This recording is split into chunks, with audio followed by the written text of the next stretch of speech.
الدكتورة وسام شعيب اللي اتقبض عليها النهاردة بتهمة الإساءة لسيدات مصر وحاجات كده كتيرة.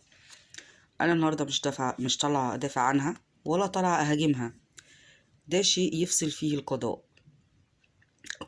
هو اللي يبرئها أو هو اللي يدينها. هي ممكن تكون يعني خانها التعبير.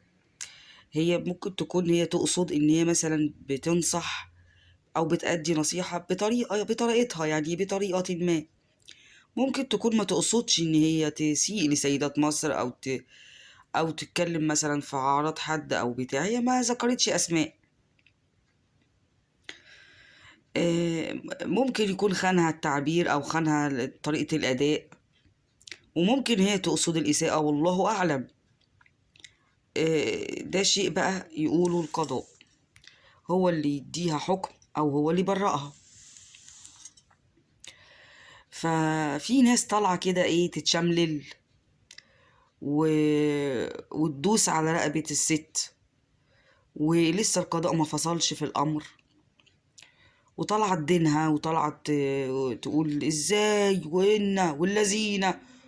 زي واحد اسمه زي اللي احنا عارفينه كلنا، عمرو أديب، طالع دايس على الست على رقبتها ومسفلت رقبتها، مخليها بسوى الأرض. وانا هلحقها للنهاية وهي بتسيء، وهتلحقها للنهاية ازاي؟ يعني مش فاهمة. يعني لو القضاء برأها انت برضو هتلحقها؟ ما انا مش فاهمة. إيه انتوا ليه لما بتقدروا ما بتقفوش كده؟ وبعدين هي اساءت، انت بتقول ان هي اساءت للست المصرية، ويا وهوبا ويلا واديله. طيب ما في حاجات كتير قوي اساءت للست المصرية ما سمعناش حسك فيها. خير، لعل المنع خير. هو كان ايه اللي كان مسكتك؟ اشمعنى دي اللي طالع تتكلم فيها؟ اشمعنى دي اللي طالع فاتح حسك قاوي عليها وفاتح النار عليها؟ اشمعنى ما سمعناكش وانت ما سمعناكش حسك ولما ابراهيم عيسى طلع يقول ان سيدات الصعيد كلهم، امنا وامي وامك كانوا لابسين مايوهات؟ ما سمعناش حسك يعني. هو كان شايف ان امه كانت بتلبس مايوه فطلع عممه على السيدات كلها وقال لك ستات الصعيد كلهم لابسين مايوهات. ما سمعناكش خير. ما بنسمعكش وانت بتقول ان فساتين الجونة والممثلين الفساتين اللي بتلبسها بتسيء لسيدات مصر. ما بنسمعش حسك يعني. ما بنسمعكش تقول ازاي يا جماعة والفساتين دي ما تصحش، ودي بتسيء للسيدات اللي فيها العري.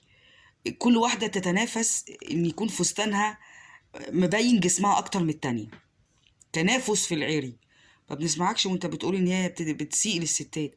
ما بنسمعكش وانت بتقول ان المسلسلات اللي في رمضان بتسيء للست المصرية، اللي مطلعين الست فيها رقاصة، وان هي بتعمل علاقات محرمة مع اخو جوزها ومع مش عارفة ابنها ومع مش عارفة علاقات محرمة وعلاقات فيها قذارة وفيها حاجات مش كويسة. ما بنسمعكش يعني وانت بتقول ازاي والمسلسلات بتسيء اشمعنى الست دي بالذات يعني؟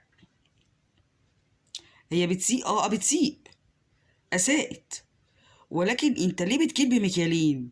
ما بنسمعكش بتبقى صرصور الحقل في حتت وفي حتت تانية بتطلع تجعر. ليه؟ عايز اعرف يعني. في الاول وفي الاخر في قضاء هو اللي يفصل في امرها ان كانت مذنبة او كانت بريئة. وانا ما ينفعش اطلع اقول ان هي كانت تقصد او ما تقصدش. دي حاجة التحقيقات بتعرفنا بعد كده هي كانت تقصد او ما تقصدش. وبالراحة على نفسك شوية يا عمرو، وبلاش الحزقة اللي انت فيها دي، عشان انت شكلك كده بقى شكلك وحش قوي بصراحة. لان انت لو انت زعلان قوي على الست المصرية فتزعل في حاجات كتير قوي، مش تسكت عن حاجات وتتكلم في حاجات.